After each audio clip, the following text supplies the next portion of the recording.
à notre époque, mais la parole de Dieu est éternelle. Pourquoi elle est éternelle? Parce qu'elle est basée sur l'éternité. Dieu est l'alpha et l'oméga, et nous devons regarder à l'éternité. Vous voyez, des fois, on pense bien faire, on pense, avec les droits de l'homme, on pense, l'égalité, on pense beaucoup de choses dans nos pensées sont louables, mais on se rend compte qu'au travers de ces pensées louables, on s'éloigne souvent de la pensée de Dieu. Et après, on en paye les catastrophes. et après, on se rend compte de tout le désastre que nous avons créé. C'est pour ça que l'obéissance est éternelle, parce que ce sont des piliers sur lesquels toute la terre repose, et les fondements de l'être humain. On va peut-être... Donc, je ne sais pas, pendant que l'équipe se prépare, vous me faites signe. C'est bon? Ok.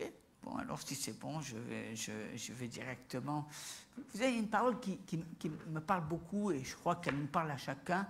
Elle est dans le psaume 51, verset 12. « Ô Dieu, crée en moi un cœur pur et renouvelle en moi un esprit bien disposé. » C'est une pensée qui nous agite souvent, parce qu'elle n'a pas été apportée par n'importe qui. C'est un grand oint de Dieu, un grand serviteur de l'Éternel, David, qui est passé par une crise spirituelle. Ça arrive, des crises spirituelles. Un grand roi, un grand adorateur, un grand serviteur de Dieu, mais qui pendant une période de sa vie a connu la sécheresse spirituelle. Il admet cela et il prie.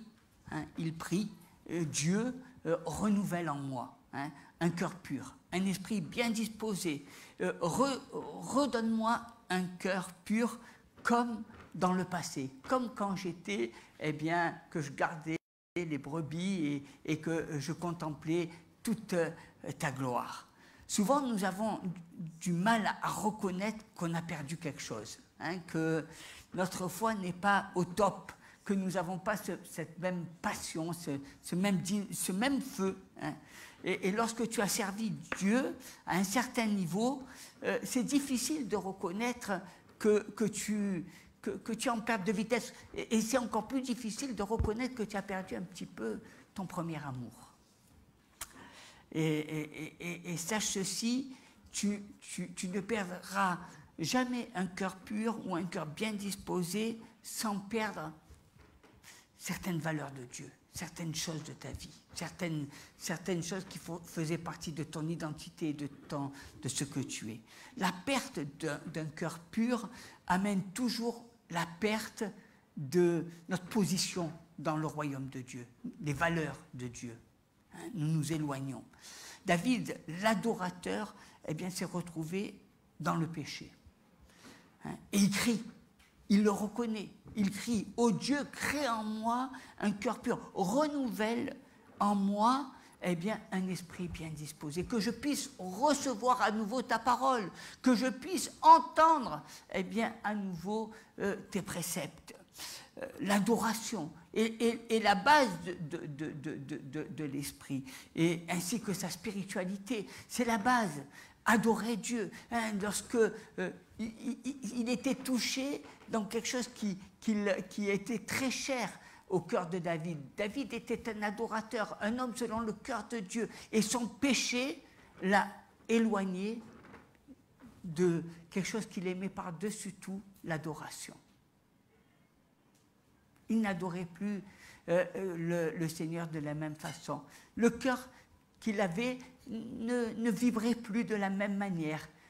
Quand on voit David danser, chanter, se mettre torse nu, là, il était dans une période de sa vie où il chantait, mais sans chanter.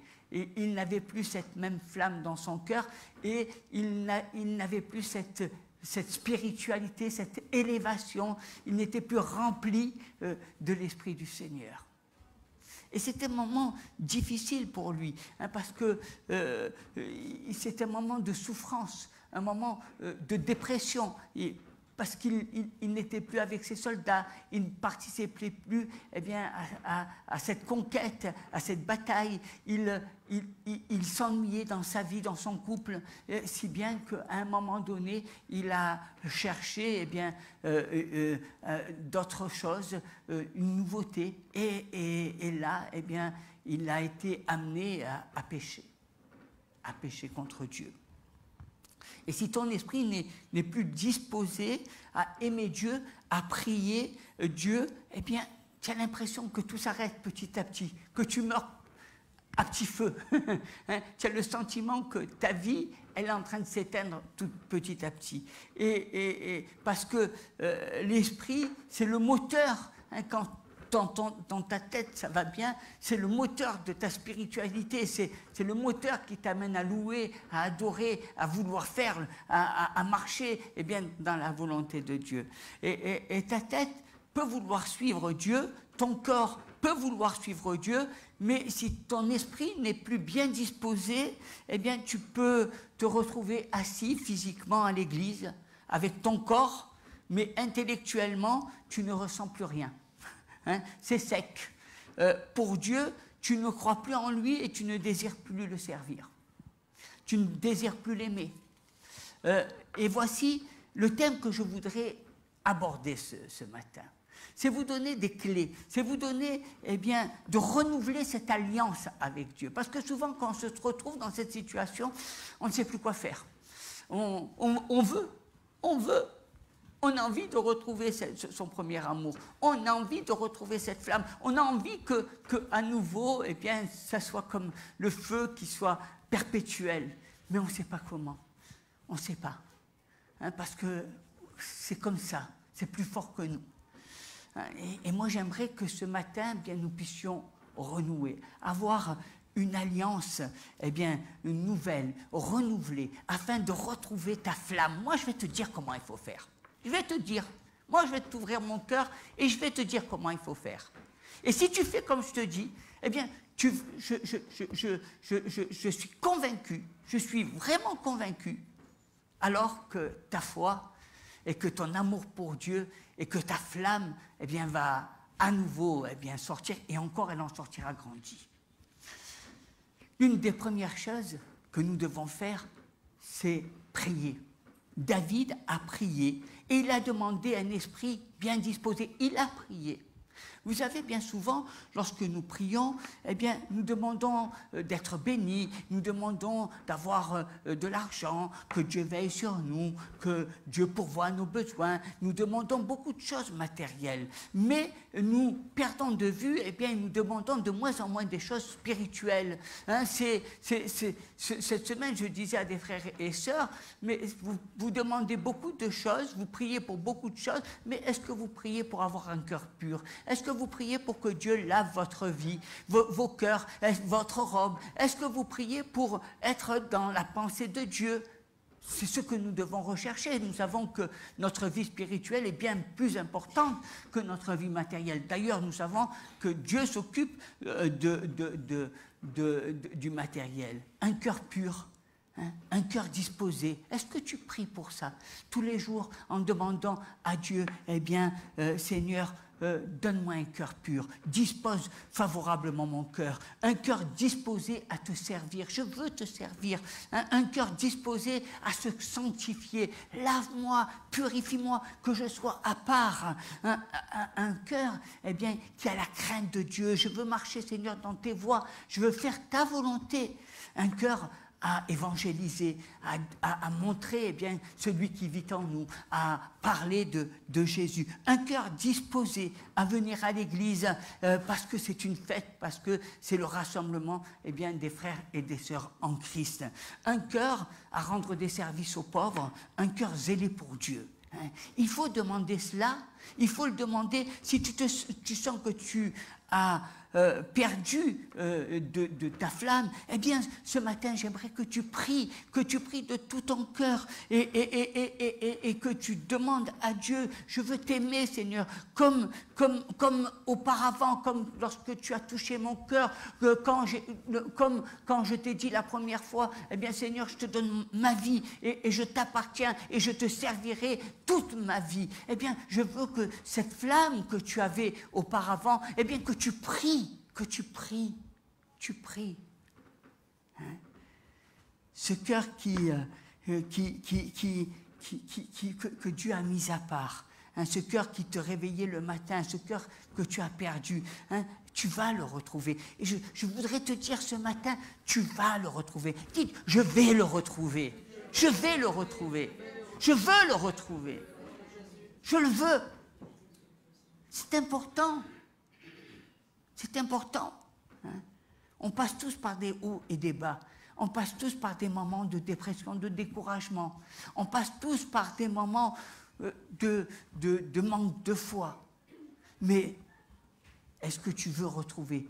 Est-ce que tu veux demander à Dieu, eh bien Seigneur, je me mets à genoux devant toi et je veux retrouver cette flamme, cet amour, hein, ce besoin, ce désir de te servir, cette soif de toi, hein, avoir soif de ta parole, avoir soif de ta présence, hein, avoir soif, hein, et ce cœur qui te poussait vers les Écritures. Je veux, Seigneur, eh bien, le soir, quand je me lève, peut-être même 2 fois, 2 heures, à 3 heures, à minuit, eh bien, je veux, eh bien, contempler ta face et je veux lire ta parole.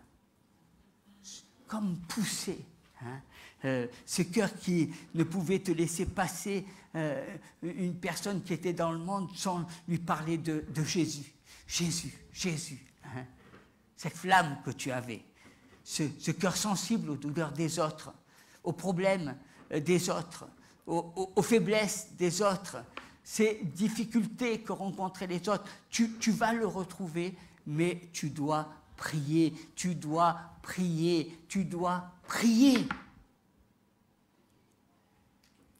Dieu n'exauce pas les orgueilleux qui montrent toujours à Dieu qu'ils vont bien. Je vais bien. Vous savez, la plupart du temps, quand tu rencontres quelqu'un et un enfant de Dieu, tu lui dis comment tu vas? Je vais bien. David, le roi, il s'est humilié. Le grand adorateur s'est humilié. Il s'est humilié devant Dieu pour reconnaître qu'il n'avait plus ce cœur pur, qu'il y avait quelque chose qui était sorti de sa vie, qu'il se sentait pas bien dans sa tête. David, il s'est humilié, il a ouvert son cœur. As-tu un cœur pur? La pureté du cœur se révèle par la pureté des pensées. Si dans ma tête, eh bien, j'ai des pensées pures, si je me sens bien, si ça va, eh bien, à ce moment-là, j'ai un cœur pur. L'homme qui a un cœur pur a des pensées pures. L'homme, la femme qui a un cœur pur. Si tes pensées sont impures, eh bien, la pureté du cœur se révèle aussi par tes paroles. Si tu as des paroles pures, eh bien, cela révèle ton cœur pur. Mais si tout ce qui sort de ta bouche est impur, eh bien, c'est que tes pensées sont impures. On ne sort que ce qu'on ressent. On ne dit que ce qu'on ressent dans notre tête. Si tes pensées ne sont pas pures, c'est que dans ta tête, il y a beaucoup de choses qui ne sont pas pures. L'amour ne soupçonne pas le mal. Jésus lui-même dit « Soyez purs parce que je suis pur ». Avons-nous les pensées de Jésus? Vivons-nous, eh bien, dans la présence de Dieu? Et avons-nous, eh bien, la personne de Jésus? Ou avons-nous perdu quelque chose qui nous est cher? Notre premier amour.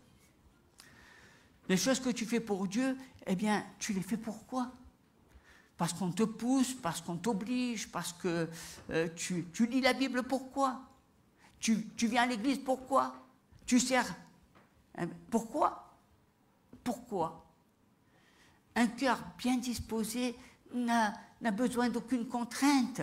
C'est un cœur de Dieu. C'est David l'a reconnu. Il s'est humilié. Et je vous supplie, mes frères et sœurs, de vous humilier devant Dieu, parce que Dieu nous aime et il veut que nous venions vers lui avec cette joie, avec cette force, avec cette flamme, avec ce désir ardent, eh bien, de pouvoir manifester, eh bien, notre identité, notre appartenance, ce que nous sommes, ce que Jésus lui-même a fait.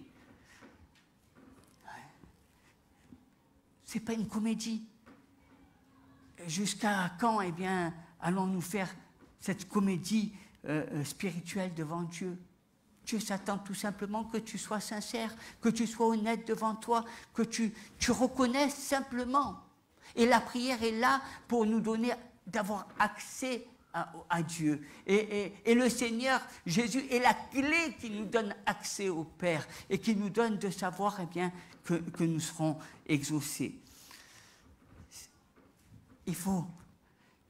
Il a trouvé, eh bien, la prière, cette prière spirituelle, cette prière qui va t'amener à avoir une bonne santé. Mais non seulement une bonne santé physique, mais une bonne santé spirituelle.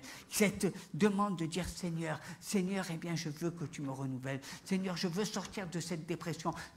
Viens à mon secours, afin que je retrouve, eh bien, cette joie, cette flamme, afin que je puisse vibrer à nouveau, afin que je puisse ressentir, eh bien, toutes tes merveilles. Hein, mets devant moi, eh bien, cela. Donne-moi, renouvelle en moi un cœur pur. Renouvelle en moi un cœur pur. Hein, Jésus, tu es le grand médecin. Tu es venu pour me guérir. Tu es venu pour guérir les cœurs brisés. Tu es venu, eh bien, pour me sortir de tout cet état de souffrance, de souffrance spirituelle. Et moi, je veux, Seigneur, eh bien, que tu m'attires à toi et que tu me donnes une bonne santé. Moi, je suis convaincu que si vous priez, si nous prions ensemble les uns pour les autres, alors le Seigneur va agir. Et il va agir puissamment. La prière est une clé formidable et le poumon nécessaire afin de rentrer en communion avec Dieu. Une deuxième clé, c'est la foi, la confiance en Dieu. Est-ce que tu as confiance en Dieu? Parce que souvent, on a une certaine confiance en Dieu. On a même souvent plus confiance dans les êtres humains qu'en Dieu. Parce que quand on demande à quelqu'un de faire quelque chose, on sait qu'il va le faire ou qu'il va respecter sa parole. Mais des fois, ça n'agit pas ça n'agit pas tout le temps, eh bien, de cette manière. Mais est-ce que nous plaçons notre confiance? Le prophète Ésaïe dit au chapitre 40, verset 29, il donne la force à celui qui est fatigué. Et il augmente la vigueur de celui qui tombe en défaillance. Les adolescents se fatiguent et se lassent, et les jeunes hommes chancellent. Mais ceux qui se confient en l'Éternel renouvellent leur force. Ils prennent le vol comme les aigles. Ils couvrent et ne se lassent point. Ils marchent et ne se fatiguent point. Les adolescents, ceux qui sont censés être forts, eh bien, peuvent se fatiguer. Les jeunes hommes forts, hein, ceux que nous voyons dans la jeunesse, ils nous paraissent forts parce qu'ils sont jeunes, ils sont musclés, ils sont forts, eh bien, eux peuvent se fatiguer. Hein. Mais ceux qui se confient en l'Éternel, qu'ils soient jeunes ou qu'ils soient vieux, eh bien, Dieu renouvelle leur force. Renouvellent leur force. Ils reprennent le vol. Moi, j'aime bien, tu vois, des moments, tu as des fatigues, et puis à un moment donné, eh bien, tu reprends le vol. Hein, et tu te mets à déployer tes ailes. Hein, et puis, ils courent et ils ne se fatiguent pas. Comment peux-tu atteindre le niveau où tu ne te fatigues pas de ta vie chrétienne? Comment tu peux faire? Vous savez, les années passent, 10 ans, 20 ans dans le Seigneur, et ton zèle, eh bien, reste intact. Reste ferme. Moi, j'ai connu des gens, ils avaient 40 ans, 50 ans, 60 ans. Alléluia, ils ne te parlaient que de Dieu. Ils avaient une pêche, ils étaient remplis de Dieu. Et béni soit le Seigneur. Remplis. même dans leur attitude, même dans leur plaisanterie. Tout ce qu'ils respiraient la présence de Dieu et la joie du Seigneur. Et c'est formidable, parce que toutes ces personnes-là se confient en l'Éternel.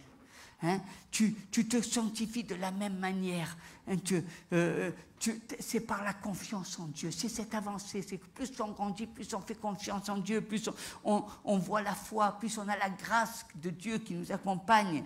Est-ce que tu crois que tu peux tenir jusqu'au bout si tu ne places pas ta confiance en Dieu et si tu as placé que ta confiance dans les hommes, eh bien tu seras tôt ou tard déçu. Et tu le sais. Au fond de toi, dans ton cœur, eh bien, tu le sais. Ayez confiance en Dieu. Placez votre confiance dans le Seigneur. Ayez peur de vos pensées. Ayez peur de vos choix. Mais placez votre confiance en Dieu. En Dieu. La confiance en Dieu. J'ai la foi et cette foi me donne la force. Je ne doute pas parce que quand je regarde mon futur, je sais que le Seigneur prendra soin de moi et je sais qu'il pourvoit et je vois et j'ai confiance en Dieu. Je ne suis pas là en train de me poser des questions existentielles. Vous savez, on aime bien se poser ces questions existentielles. Qu'est-ce que je vais devenir? Qu'est-ce que ma vie va être? Qu'est-ce que ma vie spirituelle va être? Ne te pose pas des questions. C'est Dieu qui agit. C'est Dieu qui te fait rentrer dans la destinée. Ce n'est pas toi qui vas rentrer dans ta destinée. Tu es toujours en train de te poser des questions qui sont centrées sur toi, alors que ta plus grande richesse, elle est basée sur Dieu. Tu dois faire confiance à Dieu et être focalisé sur Dieu. Et tout le reste, eh bien, Dieu te le donnera par-dessus. La Bible dit que ceux qui renouvellent leur force sont ceux qui se confient en l'Éternel. Alors, avez-vous la foi? Mes frères, tu sais pourquoi tu te fatigues dans ta vie chrétienne? Pourquoi? Tu as perdu la foi. Tu as perdu la foi, tu as perdu la confiance en Dieu. C'est grave.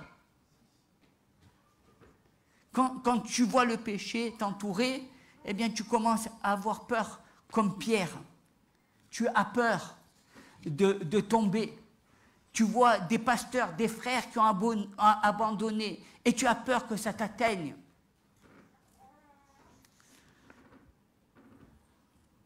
Si tu as l'incrédulité, tu tombes. Il est impossible, eh bien, de plaire à Dieu sans la foi. Il est possible d'aimer Dieu tous les jours, de prier tous les jours sans se fatiguer, de lire la Bible tous les jours sans se fatiguer, de venir à tous les cultes de l'Église sans se lasser. Dans un seul culte, il est possible tous les jours de ta vie, d'aimer Dieu, sans forcer, si seulement tu te confies en lui, si seulement tu dis, Seigneur, renouvelle mes forces, donne-moi, Seigneur, et bien cela. Je voudrais te secouer un petit peu, tu sais, des fois, comme un père, il aime secouer ses enfants, il faut savoir se secouer, il faut savoir un petit peu, eh bien, le Saint-Esprit nous redresse. Le Saint-Esprit nous montre un petit peu ce manque de confiance qui n'existait pas. Parce que quand tu as rencontré le Seigneur, eh bien, tu étais tout disposé à donner ta vie entière, ta chemise, ton pantalon, tout ce qui t'appartenait, tu étais disposé à l'apporter à l'autel. Et aujourd'hui, eh bien, cette confiance, tu la perds. Et il faut renouveler cette confiance. Hein, renouveler la confiance. Il n'y a pas... Jésus, aide-moi à t'aimer. Aide-moi encore aujourd'hui à t'aimer. Il faut demander à Dieu, hein, j'ai confiance en toi aujourd'hui pour être saint, et j'ai confiance en toi aujourd'hui pour prier, j'ai confiance en toi, j'ai confiance, je te remercie Seigneur, j'ai confiance en toi. Placez votre confiance dans le Seigneur. Tous les jours, tous les jours, tous les jours. Si tu ne places pas ta confiance dans le Seigneur, tu vas à ta perte. Ta vie chrétienne va à sa perte. Ta spiritualité va à sa perte. Ton adoration va à sa perte. Vous savez, Dieu, il finit toujours le chantier. C'est un grand bâtisseur. Malgré tous les défauts que nous avons, Dieu nous les ôte. Hein? L'architecte, c'est Dieu. Et il ne va pas laisser place au péché dans notre vie. Il va nous permettre de nous débarrasser de tout ce péché. Et il va nous libérer totalement. J'ai confiance en Dieu. J'ai confiance. Vous savez, souvent quand je parle du péché, je sais que Dieu est le péché. Mais j'ai confiance en Dieu, je sais que Dieu va libérer. J'ai des paroles d'espoir, je n'ai pas des paroles de condamnation. J'ai des paroles de grande espérance. Je sais en qui je crois. Quand je vois un malade, je sais que Dieu va le guérir.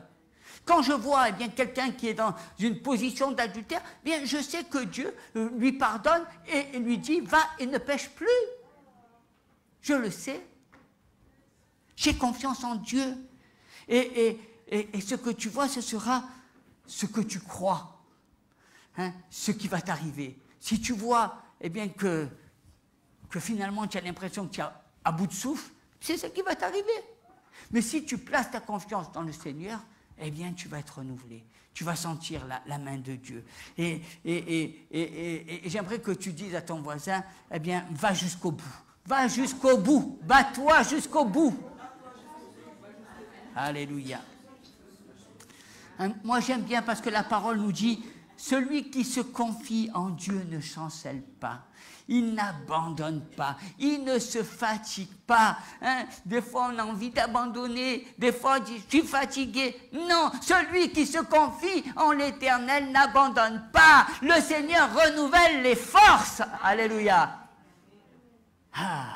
Prenez des forces un peu. Hein, vous croyez que vous êtes faible, là? Vous croyez que vous êtes en carton ou vous croyez que vous êtes en sucre, qu'il suffit de mettre quelques gouttes de pluie pour que vous allez vous fondre dans l'eau? Non, vous ne fondez pas. Dieu vous a fait fort. Croyez-moi qu'il y a une force bien plus grande. D'ailleurs, il y a un principe même qui est scientifique. Plus tu crois que tu es fatigué, et plus tu es fatigué. Hein? Plus tu dors et plus tu as envie de dormir.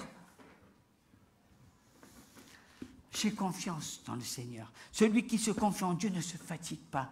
Son corps peut se fatiguer sans que son esprit soit... L'esprit est intact. Hein. C'est comme Caleb. Il était âgé de 80 ans et il a réclamé son héritage à Dieu. Et Dieu lui a donné cet héritage. Il faut saisir cela. Vous qui avez beaucoup d'années dans la vie chrétienne, faites attention que les années en Christ aient effrité votre esprit. Restez des jeunes zélés comme un nouveau converti. Souvent, il y a des gens qui disent, il faut faire la place aux jeunes. Hein?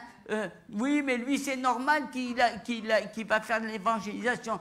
Il est jeune. Moi, quand j'étais jeune, j'ai fait la même chose. Non.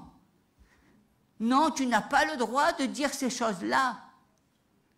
Non. Parce que le Seigneur renouvelle tes forces. Parce que même à 80 ans, à 90 ans, tu es fort dans le Seigneur. Et Dieu, et tu dois montrer en plus l'exemple aux autres. Tu dois dire aux autres, regarde, à mon âge, je fais ces choses-là et je suis heureux et heureuse de le faire.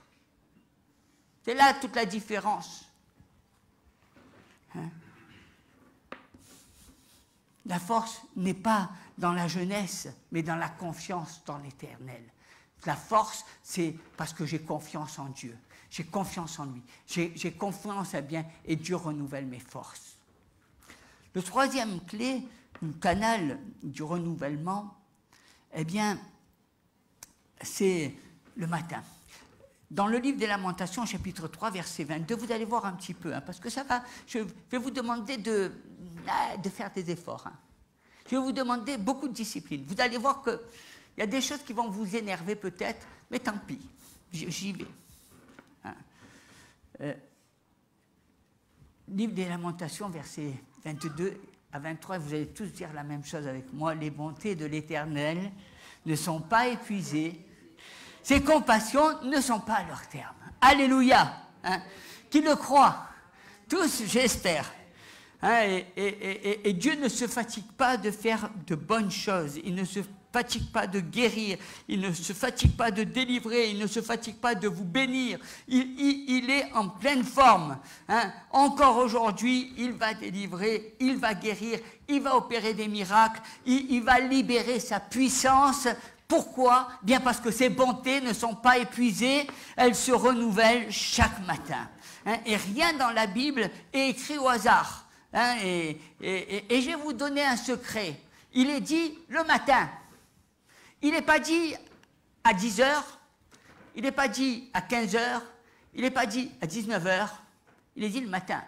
Vous savez, quand le boulanger prépare son pain, il prépare le matin. Et si vous voulez manger le meilleur pain, eh bien, il faut vous lever à 4 heures du matin et vous allez aller chez le boulanger et vous allez avoir une baguette bien chaude. Si vous allez au boulanger à 15 heures, eh bien, vous verrez que la baguette, elle est bien froide. Et si vous allez à 19 heures, eh bien, vous allez voir que la baguette, elle commence à devenir dure. Elle devient rassis. Le matin, il est dit, les bontés de l'Éternel ne sont pas à leur terme, elles se renouvellent chaque matin, chaque matin. C'est pas le soir que tu vas voir les bontés de l'Éternel. C'est pas à 2 heures, c'est pas à 3 heures, c'est chaque matin. Chaque matin, eh bien, à 5 heures du matin, le pain, il sort de la boulangerie, hein, et ils sont tout chauds. Les bontés de Dieu ne s'épuisent jamais, mais la Bible nous donne le moment idéal. C'est le matin. Si tu veux une bonté fraîche, c'est pas quand tu t'accordes 5 minutes dans la journée, c'est ceux qui, dès leur réveil, eh bien, prennent un temps personnel avec Dieu et qui mettent un temps de prière. C'est pour ça que souvent on est surpris parce qu'on se dit, le peuple juif, ils vont à 6 heures du matin dans les synagogues. À 6 heures, ils vont prier. Vous le savez, ça? Parce qu'ils ne vont pas prier pour... nous, on aime bien les choses. Ouais, ce sont des pharisiens, pourquoi ils font ça, tout ça. Mais ils vont avant d'aller travailler. Et tous les matins, à 6 heures, eh bien, ils prient. Est-ce que ça c'était l'Ancien Testament, nous sommes sur la Nouvelle Alliance, nous sommes sous la grâce, Dieu nous a dit, tu peux prier à 15 heures, à 19 heures, à 20 heures, mais les bontés du matin, tu les auras perdues. Hein. Parce que ce n'est pas à 19 heures que tu vas voir les bontés de l'Éternel. Ce n'est pas en te couchant que tu vas voir les bontés de Dieu. C'est le matin qu'elles se manifestent. C'est le matin.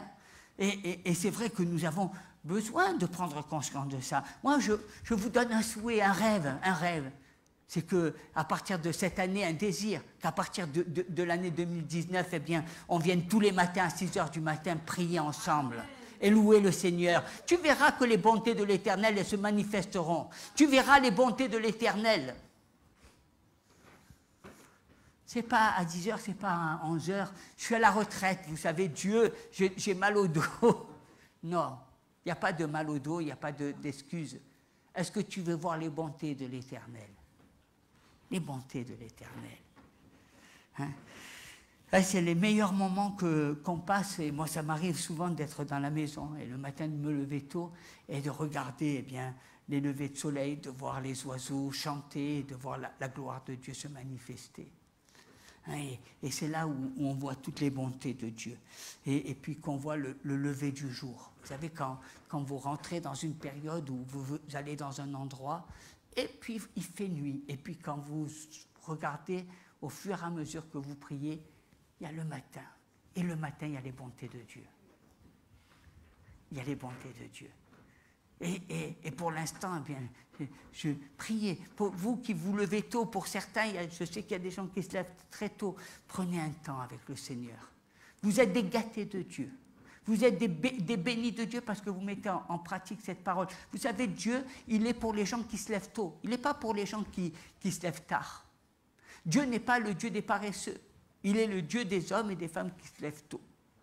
Et dans la journée, eh bien, il est bien reconnu que ceux qui se lèvent tôt, c'est dès les premières heures qu'ils ont fait tout le travail de la journée. Tout le travail est fait parce qu'on se lève tôt. Et Jésus priait le matin et il se réveillait avant que le soleil se lève, Jésus lui-même, et le grand Daniel, ministre qui était prié le matin, hein, à midi et le soir, surtout, ne négligez jamais la prière du matin. Les bontés sont fraîches, les compassions de Dieu sont rafraîchies. C'est comme la manne du Seigneur, c'est frais. Dieu nous envoie des bontés qui correspondent à ce que nous avons besoin. Il ne nous envoie pas d'autre chose. Tous les jours, il nous envoie des bontés qui correspondent à nos désirs, à ce que nous vivons au moment voulu. Alors si tu veux arriver à te réveiller le matin, apprends à dormir plus tôt. Parce que si tu te couches à 3 heures du matin ou à 2 heures du matin, ça sera difficile pour toi de te lever à 5 heures. Alors je sais que dans ce domaine, c'est beaucoup les filles qui sont courageuses, parce que les filles, elles se lèvent souvent à 5 heures du matin. Mais les garçons, eux, ils ont du mal. C'est pour ça qu'on va prier ensemble jeudi, pour trouver un petit peu des terrains d'entente. D'accord ? Il faut bien qu'on pousse, parce qu'il faut apprendre. Vous avez le réveil. Je pense que c'est dur, mais pourquoi ? Moi, souvent, ça m'a interpellé, parce que ça m'est arrivé de le faire, et des fois, à chaque fois, je dis, oh, c'est dur, alors les Juifs, c'est dur, comment ils font le matin, et j'y arriverai jamais. Et le Seigneur m'a repris, il m'a dit, ne dis jamais une telle parole. Si eux le font, toi tu es capable de le faire. Et toi tu es doublement capable de le faire. Parce que eux, ils ont marché dans la loi, mais toi, tu marches avec Jésus. Et c'est le Seigneur qui renouvelle tes forces. Je me suis dit, mais je suis fatigué, parce que j'ai commencé à parler avec Dieu, tu sais, mais je suis fatigué, comment ? Et il m'a dit, ne t'inquiète. Tu sais, des fois, le secret, il se fait avec une petite sieste, un quart d'heure de sommeil l'après-midi, et c'est bon, tu repars. Il faut que nous ayons de la discipline. Quand tu grandis, tu verras que avec le temps, tu vas te lever automatiquement, et puis tu vas voir que tu vas être debout, et au contraire, tu vas t'apercevoir que tu vas faire beaucoup de choses. Tu vas voir que la journée, elle est devant toi. Vous savez, souvent, quand on se laisse aller, on a l'impression, on se lève, on va au travail, on a l'impression qu'on n'a rien fait. On a l'impression que tout ce qu'on devait faire, c'est terrible. Des fois, on a quelque chose qui doit être fait le jour même. La Bible dit, fais tout ce que ta main trouve à faire. On a l'impression qu'il faut des semaines pour le faire. Il faut un talent. On a l'impression que oui, demain, après-demain, et on a l'impression qu'on ne fait jamais le... Mais il faut se ressaisir. Il faut prendre conscience qu'on a besoin de discipliner notre vie pour arriver à faire beaucoup de choses, parce que nous devons pas perdre notre temps, parce que dès le matin, nous devons mettre notre journée et aller comme des conquérants et marcher et prendre toutes les bontés de l'Éternel, prendre toutes les bénédictions de l'Éternel. Et sachez que ce n'est pas en vous levant tard que vous allez prendre les bénédictions. Le temps est déjà passé. Tu as perdu déjà une journée. Avant même que tu te mettes en œuvre avec le Seigneur. Discipline. Il faut de la discipline. Si tu veux avoir une relation forte avec Dieu, il faut de la discipline. La discipline, elle se voit dans la prière. La discipline, elle se voit dans la confiance que nous mettons en Dieu. La discipline, elle se voit dans le fait que nous levons tôt et nous demandons à Dieu de renouveler ses bontés. Il faut de l'action. Il faut prendre des bonnes décisions. Tout le monde, nous sommes dans le même lot. Pour tout le monde, la plupart d'entre nous diront c'est dur. Mais il n'y a rien qui est dur. Jésus lui-même l'a fait. Le 4e point, c'est qu'on est comme ça. Et après on dit, mais pourquoi j'ai perdu cet amour, mon premier amour, cette flamme? Parce que mercredi, tu es spirituel. Jeudi, tu zappes la journée. C'est ma journée où je dois être tranquille avec ma femme, mes enfants, les petits, ou mes occupations. Et puis vendredi, tu reprends. Un jour tu fais, un jour tu fais pas. Un jour tu fais, un jour tu fais pas. Mais vous croyez que ça marche comme ça avec Dieu? Un jour je suis dans la foi et le lendemain, je prie aujourd'hui Hein, on va prier ensemble, en famille, et puis le lendemain, on ne prie pas. Et puis, ah mais tu sais, j'ai ma conscience chrétienne qui me titille. Bon, hier, on n'a pas fait. Mais ce n'est pas grave. Non, nous devons apprendre à prier tous les jours. Hein, je ne peux pas dire que je suis spirituel un jour et je ne suis pas spirituel le lendemain. Et je suis pas spirituel, et je suis spirituel. À quoi on s'amuse? À quoi on s'amuse? La Bible nous dit, c'est pourquoi nous ne perdons pas courage et lors même que notre homme extérieur se détruit, notre homme intérieur se renouvelle de jour en jour. N'oubliez pas, votre homme intérieur spirituel, il doit se renouveler de jour en jour. Il ne doit pas faiblir. L'homme extérieur, peut-être il se détruit, mais pas l'homme intérieur. Et nous faisons l'inverse. Nous sommes spirituels un jour et pas le lendemain. Paul dit que notre homme intérieur se renouvelle de jour en jour. Il n'y a pas un seul jour de consécration, ça n'existe pas bibliquement. Il n'y a pas un jour où tu dis je ne vais pas respirer aujourd'hui, tu respires tous les jours. Hein, donc qu'est-ce que tu veux dire? Est-ce que tu dis je suis chrétien aujourd'hui et demain je ne suis pas chrétien, c'est pas grave, il faut que je souffre, là j'ai besoin de me reposer, là j'ai besoin de ne pas ouvrir ma Bible? C'est pas vrai. On est chrétien tous les jours de sa vie. Tous les jours. Hein, c'est tous les jours j'ai la nouvelle alliance. Seigneur, tous les jours je fais une alliance nouvelle avec toi. Et tous les jours de ma vie. Dans l'Ancien Testament, il y a une mention d'un jour particulier. Est-ce qu'il est dit qu'un jour, tu dois te reposer? Quand tu es dans le repos, tu es dans la maison de Dieu. Non? Et tous les jours, tu pries. Et tous les jours, tu places ta confiance. Et tous les jours, tu as ce temps avec le Seigneur. Hein, c'est à cela, il ne faut pas des jours où tu montes et des jours où tu descends. Des jours où je t'entends dire « Ah, mais aujourd'hui, je suis de repos. » Va dire ça au Seigneur, on va voir comment il va le prendre. Aujourd'hui, je suis de repos. Ah, vas-y, on va voir. Seigneur, si à chaque fois que tu es au repos, il te dit « Je te prends 10 ans de ta vie », qu'est-ce que tu vas lui dire? Il faut savoir ce qu'on veut dans la vie. Il n'y a pas un jour où j'aime Dieu et le lendemain où je ne l'aime pas. Tous les jours, écoutez ce que dit Paul. Lorsque l'homme extérieur se détruit, l'homme intérieur se renouvelle de jour en jour. C'est la nouvelle naissance. S'il faut que tu meures à toi-même pour que tu naisses de nouveau. C'est ça, l'esprit renouvelé. Tu dois avoir au moins... Eh bien, une fois par semaine, un jeûne. Et merci Seigneur parce qu'on le fait le dimanche. Et le dimanche où on ne le fait pas, eh bien, tu dois prendre une journée où tu jeûnes devant le Seigneur. Parce que tu dois discipliner ton corps. Tu dois, eh bien, te faire violence. Tu dois. C'est une obligation. Hein, pour te concentrer et retrouver eh bien, cette vie. Le matin, tu te réveilles et tu prends eh bien, du temps avec le Seigneur. Car c'est ça, c'est l'esprit qui est le chef qui est à bord. C'est ton esprit qui domine ta vie. Et c'est l'esprit du Seigneur eh bien, qui tient même ton corps en bride. Même quand tu as faim, eh bien, tu lui dis, Seigneur, remplis-moi de toi.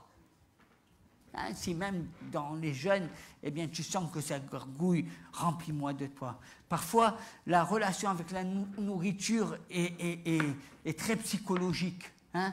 Parfois, il y a des choses qui ne vont pas.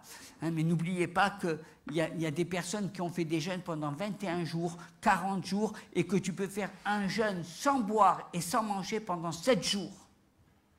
Ouais. Sans toucher à ta santé. Donc, pensez bien que les jeunes eh bien, font partie de notre vie. Et c'est important pour nous, hein, parce que tu n'as pas idée de ce qu'ont pu traverser les personnes qui nous ont précédés dans ce lieu. Tu ne connais pas toute l'histoire de l'Église, des gens qui se sont sanctifiés, des gens qui ont donné leur jeunesse à Dieu, des gens qui ont été attaqués, des gens qui ont payé le prix devant Dieu. C'est pourquoi malgré toutes les erreurs, malgré tout ce qui s'est passé dans l'Église, on doit du respect parce qu'ils ont donné leur vie. Ils ont donné leur vie, ils ont prié, ils ont jeûné, ils ont apporté leur offrande. Et si tu es là aujourd'hui, c'est parce qu'il y a des gens qui étaient avant toi et qui ont cherché la face de Dieu. Ils ont des défauts, comme tu as des défauts. Et ne pars pas ton temps à juger ou à passer les choses en revue, parce que nous avons tous des défauts. Mais ils ont eu le mérite de jeûner et de prier. Ils ont eu le mérite de chercher la face de Dieu. Colossiens, en chapitre 3, verset 10, nous dit « Ayant revêtu l'homme nouveau qui se renouvelle dans la connaissance selon l'image de celui qui l'a créé. » Un point important, la Bible. Combien de fois il y a des personnes qui ont une Bible qui n'ouvrent pas chez eux? La Bible, la parole. Hein? Cette connaissance te renouvelle. La parole de Dieu, combien de fois tu penses à faire ton repas, tu penses à faire ceci, tu penses à faire ce... Mais tu es ignorant de la parole de Dieu. Tu ne lis pas la Bible. C'est tous les jours que tu dois lire la parole. Vous savez, même dans l'Église, nous faisons une chose, c'est qu'on lit 7 fois la même chose tous les jours. On lit toute la semaine pour s'imprégner de certains chapitres. Pour pas dire je le lis une fois et ça me sort de la tête. 7 fois, lundi, mardi, mercredi, on relit la même chose. Pour dire, on va aller en profondeur.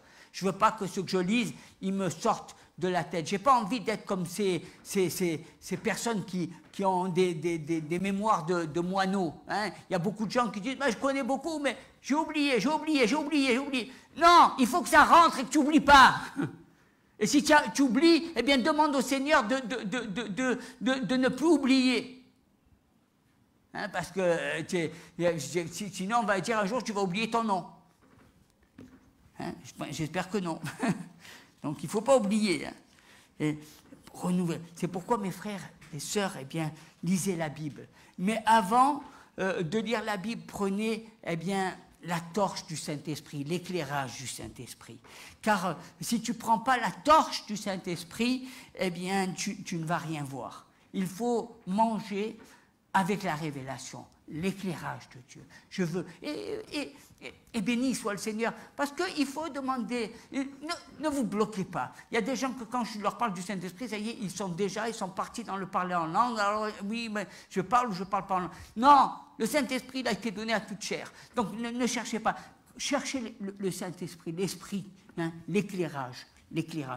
Si vous ne savez pas parler en langue, dites merci à Dieu. Hein, merci, parce que Dieu est omniprésent, Dieu il est partout dans votre vie. Et vous verrez que le Seigneur fera son œuvre. Hein, il faut comprendre. Je veux comprendre ta parole. Je ne veux pas la comprendre avec mon intelligence, je veux la comprendre avec ton intelligence, avec la manière dont toi tu réfléchis. Je ne veux pas comprendre ta parole comme moi je pourrais la comprendre, mais je veux que tu me donnes un éclairage divin. C'est à cela que tu es appelé. Et tu vois ce que je viens de te dire, par exemple, que c'est chaque matin que ces bontés se renouvellent, c'est chaque jour que Dieu doit ouvrir tes yeux. Il éclaire tes yeux au travers de sa parole.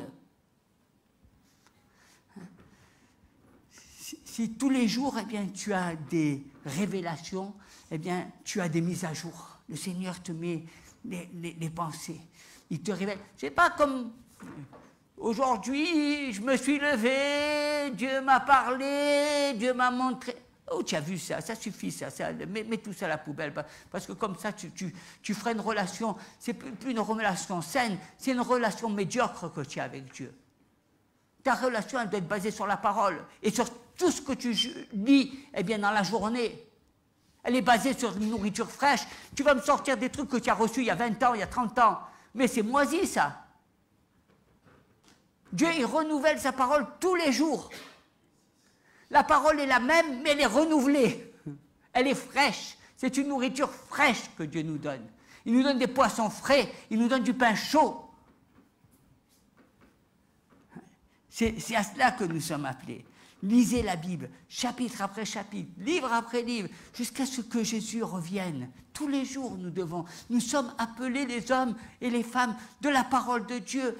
Comment se fait-il qu'il y a des gens dans l'Église qui ne connaissent même pas la parole? Comment se fait-il qu'il y a des personnes qui ne savent pas tel ou tel chapitre? Comment se fait-il? Alors que nous sommes appelés, eh bien, les enfants de lumière. La connaissance te change. C'est la parole qui te change, qui te transforme. C'est la parole qui te renouvelle. Et en lisant les Écritures, eh bien, tu vas te rendre compte de toutes les promesses que Dieu a faites. Et tu vas te réjouir de toutes ces promesses. Et tu vas pouvoir les approprier à nouveau. C'est comme ça qu'on sort de ces dépressions. C'est comme ça qu'on sort de notre truc. C'est pas en restant les bras croisés ou c'est pas en se mettant sur son canapé et dire « Seigneur, j'ai perdu la foi. J'arrive plus à rien faire. Qu'est-ce que je fais maintenant » hein? Mais si tu veux rien faire, meurs. La mort est plus douce. Si tu veux mourir, meurs. Hein? Dieu, il a les paroles de la vie. Il nous laisse libres. Si tu veux t'accrocher, David s'est accroché. Malgré eh bien, son péché, il s'est accroché à Dieu. Malgré ses dépressions, il s'est accroché au Seigneur. Et c'est important que tu penses. Lisez la Bible. Hein? Lire. Méditer, là, jour et nuit. Des fois, quand tu as des insomnies, prends ta parole et lis ta parole. Médite-la. Éclaire. Hein? Il y a des moments où tu es là, eh bien, où tu pries. Il y a des gens qui me disent, j'ai des insomnies. Je dis, alléluia, vous avez au moins du temps pour lire. Hein, ou pour prier. Et oui, les insomnies, ça sert. Hein, ça sert à prendre du temps avec Dieu. Quand ça arrive, Dieu te demande quoi? Il te demande de te lever de ton lit pour chercher la compassion du matin. Il te demande, tu te lèves et tu remets ça. Il y a des gens qui sont là, tu ne te dis pas, tu vas te triturer l'esprit, je t'ai montré quelque chose dans la nuit, allez, qu'est-ce qui va arriver, etc. Mais qui tu es? Tu es Dieu ou quoi? Dieu est Dieu, il dirige les choses, et Dieu, il prend soin de chacun de nous. On n'est pas là pour se poser des questions, on n'est pas là pour se mettre à la hauteur de Dieu, on est là pour eh bien, prier pour les frères ou les sœurs, pour ce que Dieu nous a montré. Et Dieu prendra soin. Et Dieu s'occupe du reste. Parce que c'est Dieu qui agit. Parce que toi, tu ne peux rien faire. Et c'est important d'avoir eh bien, l'éclairage. Hein, l'éclairage. Un autre point, c'est dans Tite, au chapitre 3, versets 5 à 7. Il nous a sauvés, non à cause des œuvres de justice que nous aurions faites, mais selon sa miséricorde, par le baptême de la régénération et le renouvellement du Saint-Esprit, qu'il a répandu sur nous avec abondance par Jésus-Christ notre Sauveur, afin que, justifiés par sa grâce, nous devenions en espérance héritiers de la vie éternelle. C'est important ça, hein, parce que, vous voyez, moi ce qui m'a plu là, c'est par le baptême de la régénération et le renouvellement du Saint-Esprit. Le Saint-Esprit se renouvelle, alléluia. Il se renouvelle. Nous, souvent, on est toujours avec la vieille torche, avec les vieilles piles. On a l'impression qu'on allume toujours une vieille torche, là, et on se fatigue avec nos yeux parce qu'on n'arrive plus à voir. La lumière, l'éclairage de Dieu, c'est un renouvellement permanent. Permanent. C'est un renouvellement. Il faut que tu demandes, Seigneur, donne-moi une onction fraîche. Donne-moi un renouvellement frais. Seigneur, je ne veux pas vivre avec les choses du passé. Je ne veux pas vivre, Seigneur, comme avant, en me traînant, en me chargeant des brouettes que j'avais dans le passé. Je veux vivre, eh bien, des choses nouvelles. Je veux rentrer dans une nouvelle dimension. Je veux cette fraîcheur. Souvent, tu t'éloignes de Dieu. Tu dis, j'ai perdu parce que avant, tu as l'impression que c'était avant. Et avant, tout était beau. Tout était merveilleux. Quand tu parles d'avant, il y a le sourire qui te vient dans le visage. Et maintenant, il te vient que les larmes et la désolation. Est-ce que tu crois que ton Dieu a changé? Ou est-ce que c'est toi qui dois changer? C'est pas avant, c'est maintenant. Dieu est le Dieu du maintenant, il n'est pas le Dieu d'avant. Il est le Dieu du maintenant. Est-ce que ta foi grandit? Parce que moi, je ne veux pas, au contraire, que tu me dises « Avant, c'était merveilleux, et maintenant ?» Non, moi, je veux t'entendre me dire « Mais avant, c'était bien, mais maintenant, c'est superbe !» Parce que maintenant, j'ai compris. Maintenant, je suis comme un arbre verdoyant. Maintenant, c'est autre chose. Maintenant, je prends de la maturité. Maintenant, j'arrive à élever mon âme. Avant, je me laissais porter comme un petit bébé. Mais maintenant, eh bien, je ne suis plus un bébé. Je suis un adulte spirituel. C'est ça, la vérité. Hein? Arrêtez de vivre avec votre passé. Arrêtez de penser qu'avant, c'était meilleur. Ça, c'est des discours de bonnes femmes. C'est maintenant qui est meilleur. C'est maintenant. Renouvelé. Un esprit renouvelé. Quand tu es renouvelé, eh bien, tu es renouvelé. Ça se renouvelle même dans ta garde-robe. Ça se voit de partout. Ça se renouvelle. Hein? Quand tu me sors toujours les vieilleries d'il y a 10 ans, 20 ans, eh bien, ça veut dire que ton esprit n'est pas beaucoup renouvelé. Faites-le propre. N'ayez pas peur de renouveler votre garde-robe. C'est souvent un détecteur, vous savez pourquoi je vous dis ça? Parce que souvent, quand on s'habille qu'avec les vieux habits, eh bien on a l'impression qu'on est, dans la tête, c'est qu'on est vieux dans sa tête, on est encore dans le passé. Mais quand on va chez le coiffeur, là on est dans le présent. Là, on voit les choses avec assurance. Ne soyez pas des gens du passé. Hein? Soyez des gens du futur, du présent.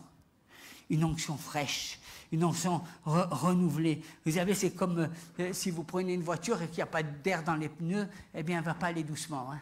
Elle va aller doucement, elle va pas, il faut remplir vos pneus, il faut que vous mettiez des nouveaux ingrédients, il faut mettre de nouvelles énergies. On parle des nouvelles énergies, hein, eh bien, renouvelez votre matériel, renouvelez votre vie, renouvelez, hein, amenez de la nouveauté dans votre vie.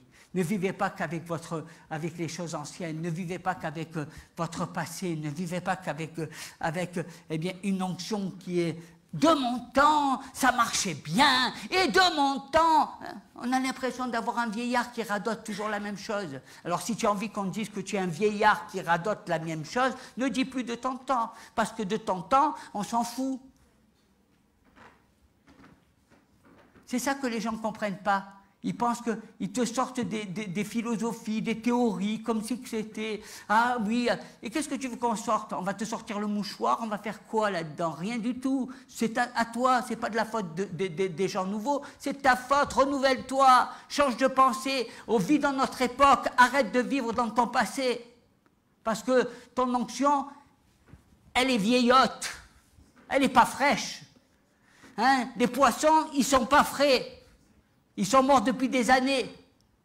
Prends de nouveaux poissons, prends une nouvelle onction, prends de nouvelles décisions dans ta vie. C'est à cela que le Seigneur nous appelle. Hein? Tu es rempli de l'Esprit, tu vas marcher eh bien, dans la plénitude. L'Esprit te permet de vivre la vitesse supérieure, la force. Hein, y a un renouvellement dans ton esprit. Moi, je bénis le Seigneur parce qu'aujourd'hui, on peut faire des choses des millions de fois plus importantes qu'on faisait dans le passé. Avant, pour toucher une personne, il fallait faire des milliers de pas, distribuer des tracts et faire tous les immeubles. Aujourd'hui, avec un clic sur Facebook, tu peux toucher des milliers de personnes. les temps changent, le monde change, et tu dois changer. Et tu dois demander une onction fraîche, nouvelle, un renouvellement. Saint-Esprit, je ne peux pas vivre cette journée sans toi. Viens marcher avec moi. Viens me remplir. Donne-moi, viens me diriger. J'aime me contrôler. Donne-moi la nature de Jésus. Parle-moi de Jésus. Parle-moi du Père. Explique-moi les Écritures. Ça, je préfère, tu vois, que quelqu'un vienne me dire, au lieu de me sortir son bon temps ou ses vieilleries, qui dit, Seigneur, parle.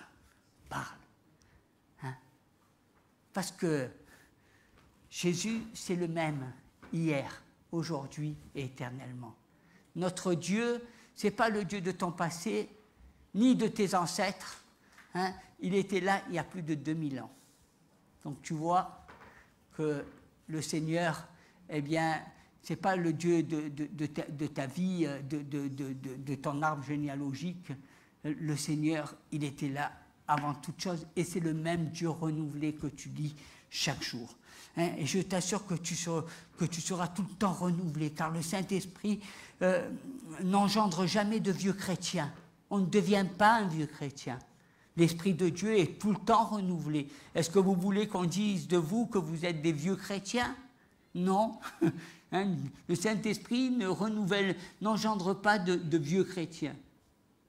Il ne connaît pas Dieu, qu'est-ce que c'est qu'un vieux chrétien? Ça n'existe pas aux yeux de Dieu. C'est des hommes et des femmes assoiffés et désireux de Jésus. Un autre point qui est important aussi, et qui doit nous mettre, parce que ce sont des points que je vous donne qui sont des clés. Et ces clés-là, c'est des clés de l'alliance avec Dieu. C'est dire, je vous mets quelque part face à vous-même, en vous disant, il y a des choix que tu dois faire. Il y a quelque chose que tu dois faire toi. Est-ce que tu veux aller jusqu'au bout avec Dieu? Est-ce que tu attends que Dieu te tombe sur toi et que tu le prennes pour le Dieu qui agit comme ça et que toi, tu n'as rien à faire? Ou est-ce que tu es prêt à payer le prix? Il y a un prix à payer. Et ce prix à payer, il est important. Il est important que tu mettes. L'autre point, c'est dans Actes chapitre 2, verset 46, ils étaient chaque jour tous ensemble, assidus au temple. Tu as entendu? Ils étaient tous ensemble, assidus au temple. Tous les jours, ils rompaient le pain dans les maisons et prenaient leur nourriture avec joie et simplicité de cœur. C'est la Bible que je lis. Vous en êtes conscient. C'est la Bible. Ce n'est pas ce que nous faisons. Je suis désolé. Est-ce que vous faites ça? Non. Moi, je ne le fais pas. Déjà, il est parlé de la Sainte Communion. Est-ce que tu prends la Sainte Communion tous les jours? Non. Tu la prends le dimanche, mais tu ne la prends pas tous les jours.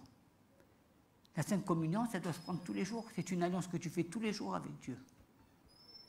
C'est tous les jours que tu dois prendre la Sainte Communion. Ce n'est pas uniquement le dimanche. Ou est-ce que vous avez vu qu'il était marqué que la Sainte Communion, elle se prenait qu'une fois par semaine? Jamais. Il faut rompre le pain. C'est la Sainte Seine, mais c'est la nourriture. C'est le corps de Christ. Tu as besoin tous les jours de la croix. Tu as besoin de prendre tous les jours. Et il faut que tu manges la Sainte Seine tous les jours. Et je vous le dis bien, si vous ne pouvez pas venir, ne vous privez pas de la Sainte Seine. Vous pouvez le faire chez vous. Ils étaient dans leur maison. Tous les jours, tu dois prendre la Sainte Seine. Tous les jours, avant d'aller travailler, tu dois prendre le corps et le sang. Et tu dois faire une alliance avec Dieu. Placer cette journée sous l'alliance de Jésus. 7 jours sur 7.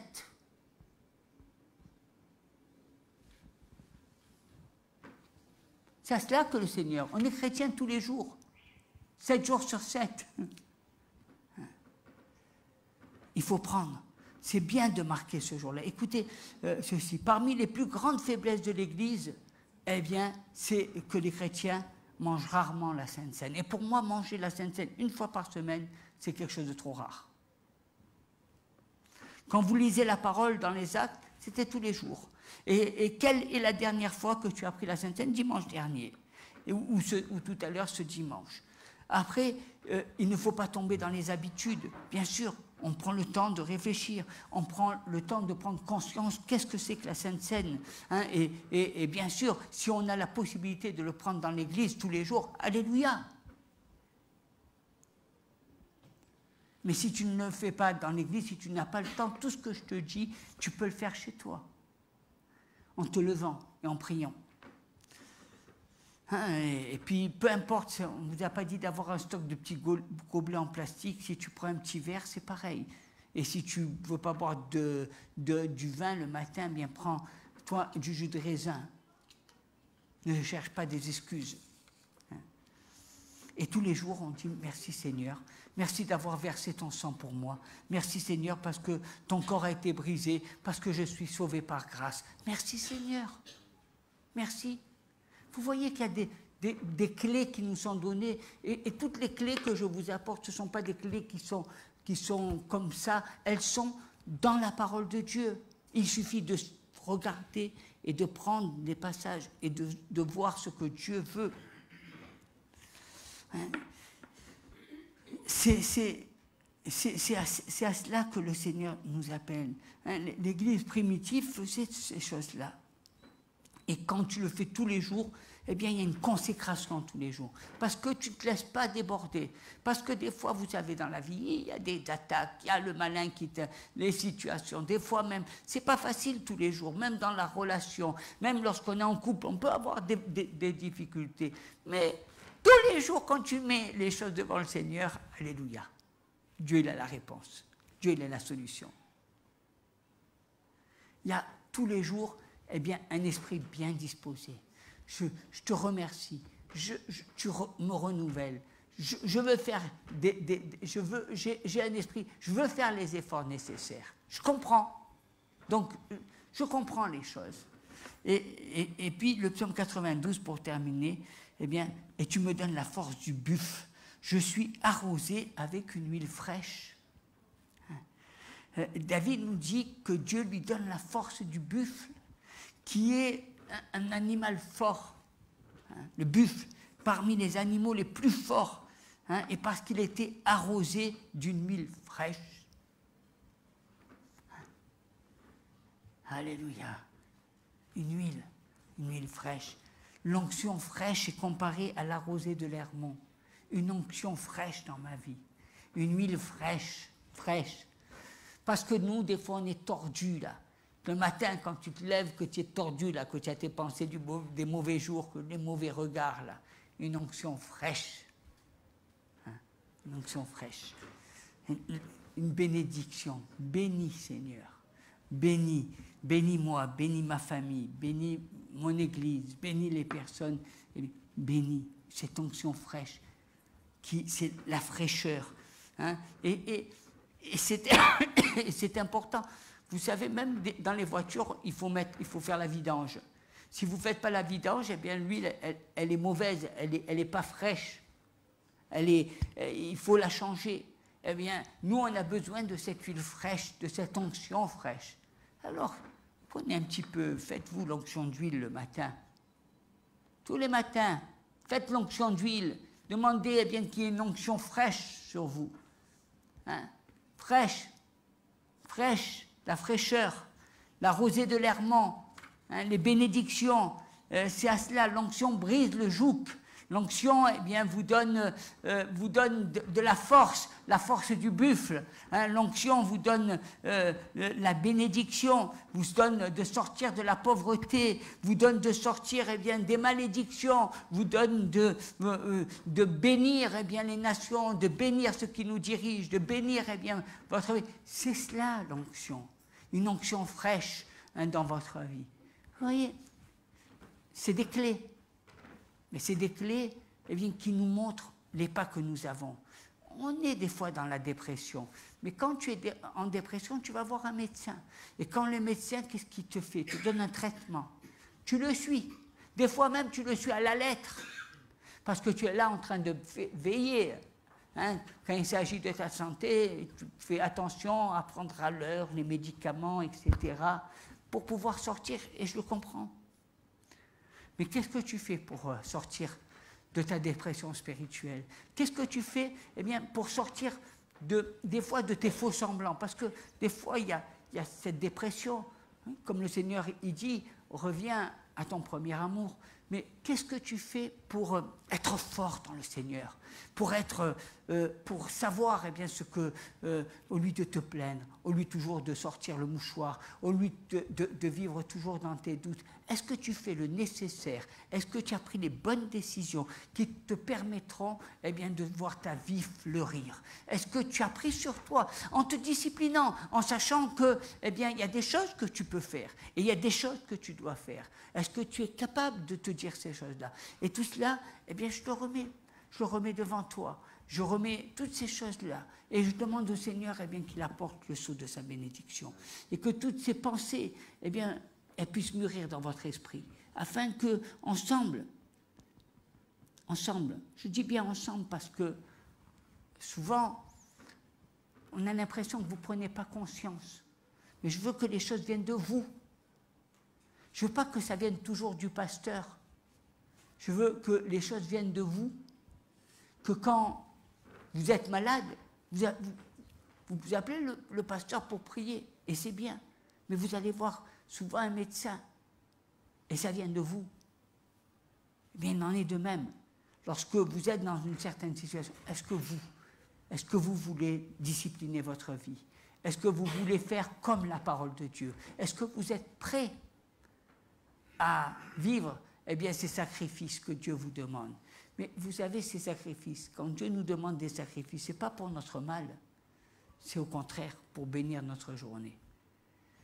N'importe qui vous dira que celui qui se lève tôt le matin, il peut faire beaucoup de choses. Et la clé, le secret du peuple juif, il était dans la dîme, mais il était aussi dans leurs heures de prière. Et il est dans leur heure de prière. Est-ce que tu es prêt à faire la même chose? Est-ce que tu es prêt, dans ton cœur, à mettre ces temps à part, afin d'avoir des journées de bénédiction, de force, de puissance, de renouvellement? C'est à cela que le Seigneur, et c'est là où Dieu veut nous amener. Il ne veut pas nous laisser stagner, il ne veut pas que nous soyons comme des personnes qui stagnons. Il veut que l'Église aille de l'avant. Il veut que tu ailles de l'avant. Il veut que tous ensemble, nous puissions aller de l'avant. Sortir de nos compromis pour marcher d'un même pas, selon la parole de Dieu. On va s'incliner dans la prière. Alléluia. Alléluia. Seigneur, je te demande de poser ta main sur tes enfants et de les visiter. Seigneur, tu vois tous ces moments des fois de découragement que chacun de nous pouvons vivre, ces questionnements, ces doutes que nous avons dans nos cœurs. Seigneur, tu nous as donné des clés pour qu'il y ait un renouvellement et une nouvelle fraîcheur, que ton esprit à nouveau nous donne cette flamme. Seigneur, donne-nous de prendre des temps de prière, parce que nous savons que la prière est le poumon du chrétien. Sans la prière, nous ne pouvons pas grandir. Et donne-nous, Seigneur, de sortir toujours de nos prières qui sont toujours basées sur le matériel, sur notre vie, sur nos besoins. Mais donne-nous, Seigneur, de prier sur notre vie spirituelle. Seigneur, que tu laves nos vies, que tu nous sanctifies, que, Seigneur, nous te remercions parce que tu nous baptises de ton esprit. Donne-nous tous les matins de te faire cette prière avec un cœur sincère, avec un cœur vrai. Seigneur, que chacun de nous puissions avoir en toi une confiance renouvelée. Parce que, Seigneur, toi, tu es digne de recevoir la confiance. Merci pour tout ce que tu fais. Merci pour tout ce que tu as fait. Et merci pour tout ce que tu vas faire. Seigneur, que tu sois béni, Seigneur. Et vers qui irai-je? Parce que toi seul, tu as les paroles de la vie. Seigneur, en qui puis-je mettre ma confiance, sinon en toi qui demeure et qui demeure éternellement et qui a payé eh bien, mon péché au travers de ton sacrifice vivant. Seigneur, donne-moi eh bien, de te faire une pleine confiance. Et Seigneur, de m'interdire dans mon esprit, d'interdire dans mon esprit, eh bien, toute parole inverse. Seigneur, que tous ces esprits qui me disent, oui, je suis incrédule, je manque de foi, je les rejette dans le nom de Jésus. Je les rejette dans des lieux arides. Je ne veux pas qu'ils m'atteignent. Et s'ils viennent à la porte de ma maison, je les chasse dans le nom de Jésus. Parce que je veux, Seigneur, eh bien, être rempli de la foi. Je veux être, Seigneur, rempli eh bien, de cette confiance en toi. Seigneur, je te demande véritablement de nous donner à chacun la force. Cette force, eh bien, des vaillants héros, cette force de pouvoir nous lever tous ensemble et de pouvoir prier ensemble d'un même cœur. Seigneur, donne-nous eh bien, cette force de pouvoir eh bien, nous lever de bonheur et de pouvoir remettre eh bien, cette journée entre les mains de Dieu et Seigneur, de te demander d'envoyer chaque matin, dès le lever du jour, eh bien, que tes bontés se renouvellent dans nos vies. Seigneur, donne-nous vraiment eh bien, de mettre de la discipline dans nos corps, de discipliner notre vie. Je sais que toi, tu renouvelles nos forces.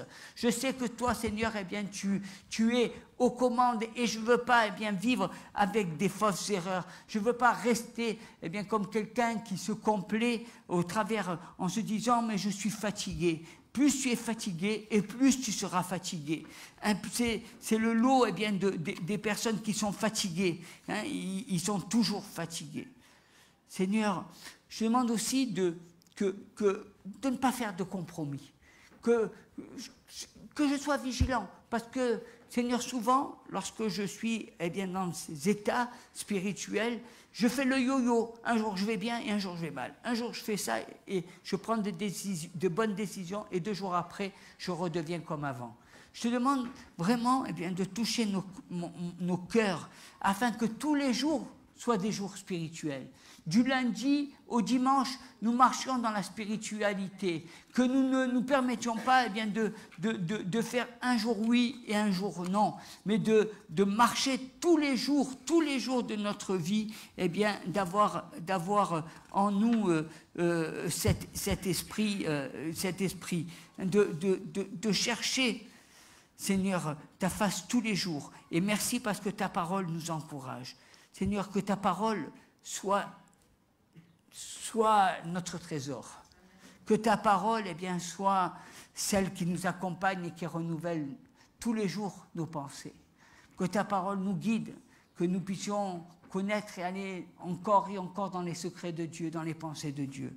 Donne-nous, eh bien, revêt-nous de l'être intérieur. Fais grandir cet être intérieur et détruis eh bien, cette chair.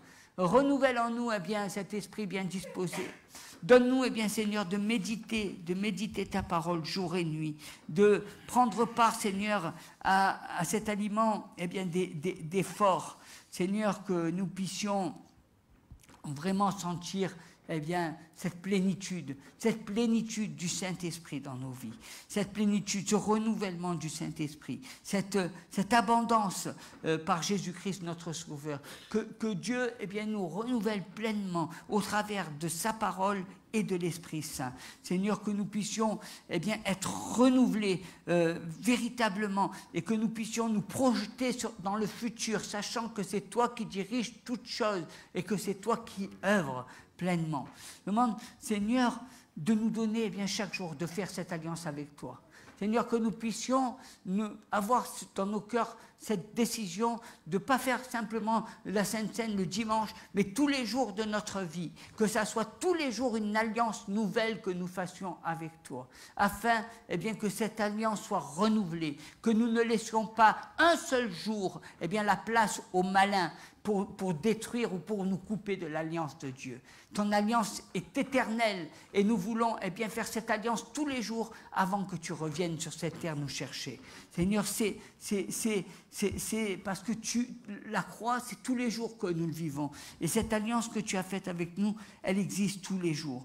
Je demande, Seigneur, eh bien, que nous ayons cette onction fraîche hein, qui nous donne la force du buffle, d'être arrosés de cette huile de l'onction, afin que, Seigneur, eh bien, cette journée et tous les jours de notre vie soient des journées où nous avons l'onction de l'Esprit, cette huile fraîche qui descend, la rosée de l'Hermon qui nous apporte la bénédiction, la puissance de Dieu, la victoire de Dieu, les miracles de Dieu, que nous puissions chacun de nous, eh bien, nous réjouir et dire et se dire, comme les disciples ont dit, nous avons vu, eh bien, les miracles de l'Éternel, nous avons vu des hommes qui ont été guéris, nous avons vu des paralytiques marcher, nous avons vu des aveugles voir, eh bien, que chaque jour nous puissions voir la puissance de Dieu se manifester dans la vie de tes enfants et puis dans la vie de cette cité, Seigneur, qui est la puissance, que cette église soit appelée une église de puissance, où la puissance de Dieu se manifeste.